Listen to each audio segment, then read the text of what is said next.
Enter the arena on Cut the Danwon Banks on the line, as you already know from South Korea, Tommy Razorstein. And he did a video on this already. The breaking news coming across my desk. This is the first time me and Razorstein are talking about it together. Anderson Silva making his return against Michael Bisping. We're going to get in this article first, and then we will go straight to Tommy Razorstein. Michael Bisping finally got the fight. He's won it for several years. Former UFC middleweight champion Anderson Silva. UFC officials today announced that Bisping, 27-7, is set to take on Silva, 33-6, at UFC Fight Night 83 on February the 27th, which takes place at the O2 and streams on UFC Fight Pass. Both fighters have been part of the UFC's 185-pound division for the better part of a decade, but they'll yet to cross paths. Now they will. It's been announced, Tommy Razorstein, Michael Bisping versus Anderson Silva. Well, I hope both of them lose if it's possible. You ever see those highlights where two people punch each other and they both get knocked out at the same time? Those rare events. I hope that happens. I hope both of them are able to knock each other out.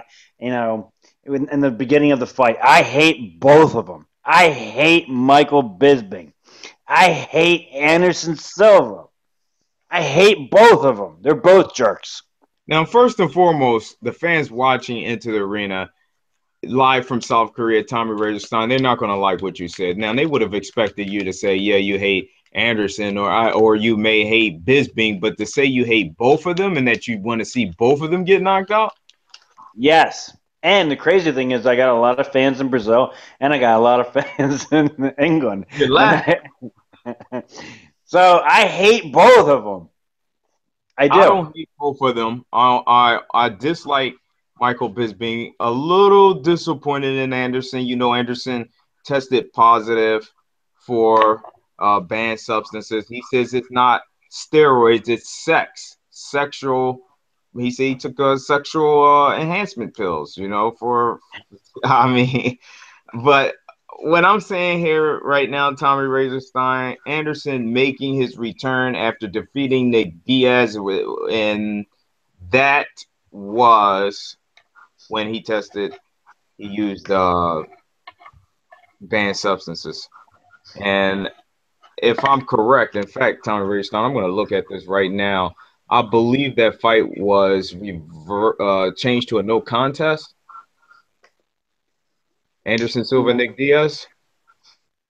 Might have been. I'm gonna look it up right now just to be official, make it official for the fans. Tommy Richardson, other than you hating both men, are you excited about this news, or do you feel this fight is coming too late? How do you feel? I hate both of them, Don. Okay, come on. I don't want to see either one of them win, but I know that's not possible. If there's someone who I'd like to see win, God, coin flip, Anderson. Anderson, Nick Diaz was however I feel. a no contest. It was changed to a no contest his last fight, so he did not defeat Nick Diaz because of his use of drostanolone and anastrozole, androsterone, and Diaz was positive for marijuana metabolites. And we know Diaz has faced a lengthy suspension from the Nevada State Athletic Commission. So his last fight, a no contest. You're saying you want to see both of these men get knocked out? Yes, if it's possible. I would like to see those rare highlights where they both get knocked out. That'd be like 1,000,001, though. But that's what I would like to see. No, but what I do think will happen, Don, is this. I don't see any wrestling in it. You know what I mean? I don't see Michael Bisping trying to shoot in and take down Anderson Silva, and I don't see Anderson Silva trying to take Bisping down. I don't see either one of them, going to the ground. I don't see Anderson pulling guard, and I see it just being, 100% boxing. I don't see many leg kicks coming from Anderson Silva because, of what happened to his leg. If you haven't, if you're new to UFC, And you don't know, Anderson Silva broke his leg in half when Chris Weidman checked a leg kick and broke his leg in half. So I don't think that Anderson Silva will be comfortable throwing a bunch of leg kicks. And Nick Diaz, when he fought Anderson Silva, he threw a bunch of leg kicks at Anderson Silva and disrupted his game. And Anderson Silva didn't really use the leg kicks against Nick Diaz. So I don't know if he's going to develop a mental block with leg kicks, and being able to kick people because of what happened to him. I see it more of a stand-up striking fight with just pure boxing. I'm going to give the edge to Anderson Silva, though. I got to go with Silva also. And I thought it was ridiculous when you said that you really hate both men and wanted to see them both lose. Because I don't know why you hate Anderson so much. I always known you. He's fake, Don. He's fake. He's fake, okay? I know the Brazilian fans aren't going to like that I'm saying he's fake. But you know what, Don? I don't care how anybody. I don't like that he bows and then he's also disrespectful at the same time. Stay one way. I don't like Machida that much either, but at least he's like consistent. Do you know what I mean? I don't like some of Machida's style where he runs backwards, but at least he's consistent. He bows and he stays consistent. Anderson will bow to you and then taunt you and then go back to bowing and then go back to taunting and then act like, you're great friends. It drives me nuts. It drives me crazy. Let me tell you this. Anderson Silva, the greatest of all time. I like Anderson. I love his accomplishments. But what we know about Anderson is that I don't feel that Anderson had to fight a level of competition that John Jones has fight or what Conor McGregor may have to fight, depending on how long Conor McGregor can stay on top. Because Tommy Racing, you was actually going through that before, saying that if Conor McGregor is to stay on top for a long time, the level of competition he will be fighting will be very, very hard. Yeah, Anderson Silva, when he was defending his belt, he was defending his belt against people who had like 3 wins in a row. Whereas what's his name? Max Holloway has 8 wins in a row, and he's arguing for a title shot. And it's like, dude has 8 wins. He looks good, and he still can't get a title shot. Like, that's wild, man. To get 8 wins, look good, have impressive wins, and still can't get a title shot. Whereas Anderson was going against people who had a couple wins, and it wasn't a really deep division. There was nobody who had good takedowns until he met Chael Sonnen. So Patrick Cote, Tao Flatus, Forrest Griffin, Damian Maia, those guys, none of them, James Irvin. Dan Henderson has good takedowns, but decided not to use it for some reason.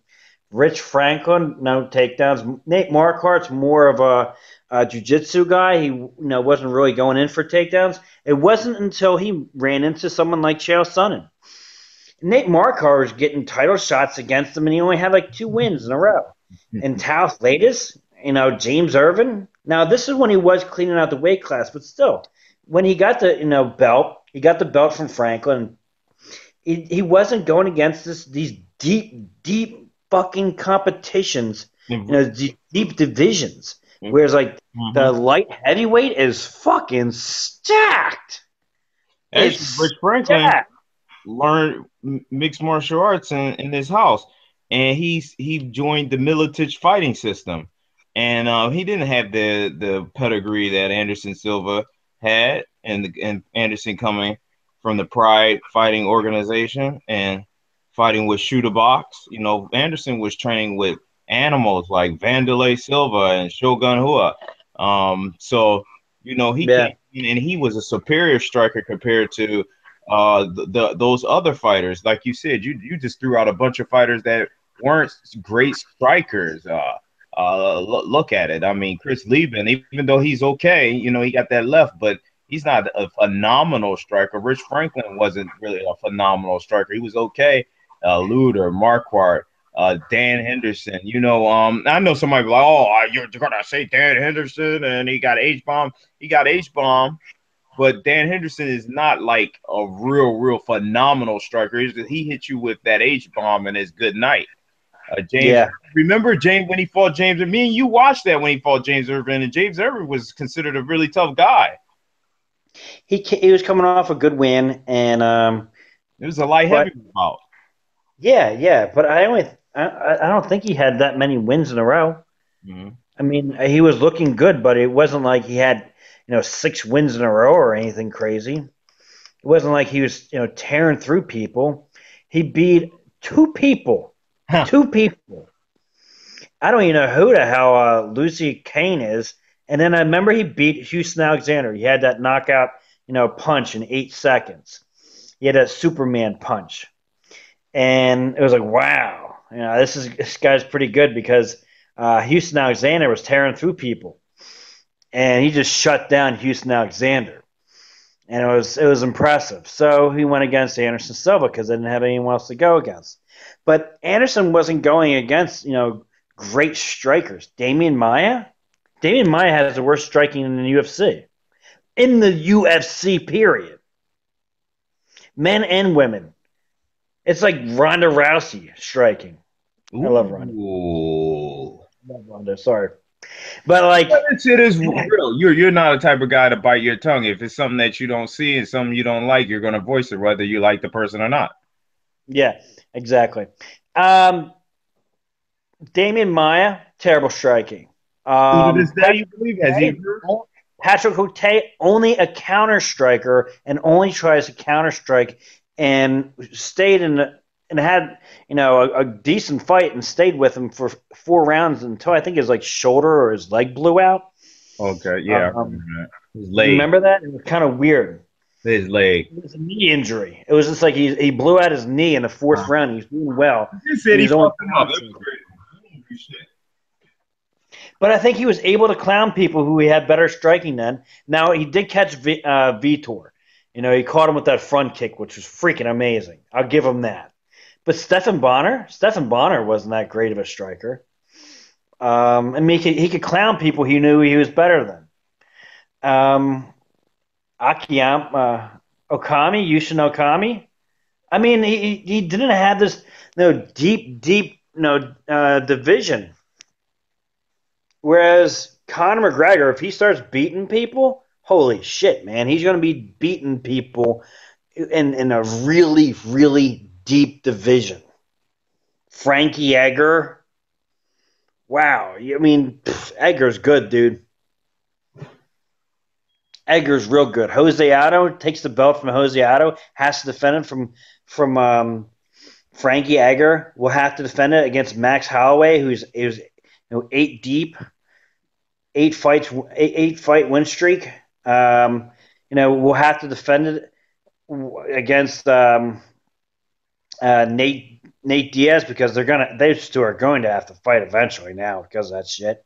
And if he gets a title shot against the 155 pounder, 155. He could that would be a really good fight for him because it's amazing how stacked the division is. Now, Tom, let me ask you this. Yeah, they're finally fighting. Bisping, he hasn't been doing that well in his career. Anderson had no contest and a really black cloud over his career with the testing positive for the banned substances. Do you think that Anderson might get old overnight? Maybe let me not say old overnight because it's been a long time since his leg got snapped, and he had that no contest with Nick Diaz, and you said you wasn't impressed with his performance. Do you think this could be an upset here? Because people will consider Bisping beating Anderson still to this day an upset. That would be an upset. If Bisping can beat Anderson, that will be an upset. Even though his leg got snapped, even though he's getting older and he's not the same Anderson Silva, it will be an upset. So if you were Um, this being, what would be your strategy?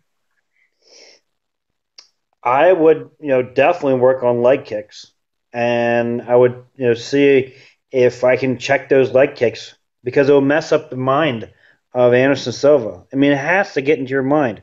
Another thing is, I think from what we saw with Jose Otto getting, destroyed mentally, it might be really effective if Michael Bisping can, talk his shit that he's good at doing. Michael Bisping is very good at talking trash.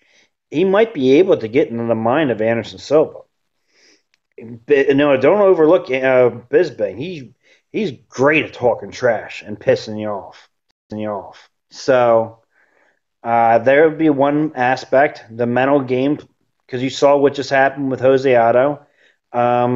Work on checking leg kicks. Um, maybe he can do some wrestling. I'd have to see, his performance in the gym. Like if I was his coach, I would bring in some wrestlers and see how he does. Well, Because when he went against Chael Sonnen, his takedown offense wasn't bad. we It got was one pretty minute left. decent. We got 1 minute left, Tommy. I mean, I would like to make an official thing right now, and I have to really be careful because I hate to give out bad predictions, and I know you're not giving official prediction. You're just saying what you believe at this point. But I have to see Anderson in the in his training camp Yeah, and to be able to make an assessment. But if someone was to ask me right now, and I'm not making it official, you would always go with Anderson Silva in the type of fight like this. But Anderson may be having some more problems than that meets the eye right now. And Bisping, I saw what he did to Kung Lee. He can pull out a victory here. He has unbelievable stamina, but it seems like when he gets caught on his chin, he has no chin. That's why I think Anderson should be able to win this because Bisping has no chin. I mean, so, but if Anderson is slow, Anderson is telegraphing because if Bisping could pull it out. The last 30 seconds, would you like to say to the audience? Um, Dos Anjos. That was his name. I couldn't get his name. Dos Anjos. Ladies and gentlemen, live from South Korea, Tommy Razorstone and D. Don Banks. Peace. Peace. 1 second, we're going off.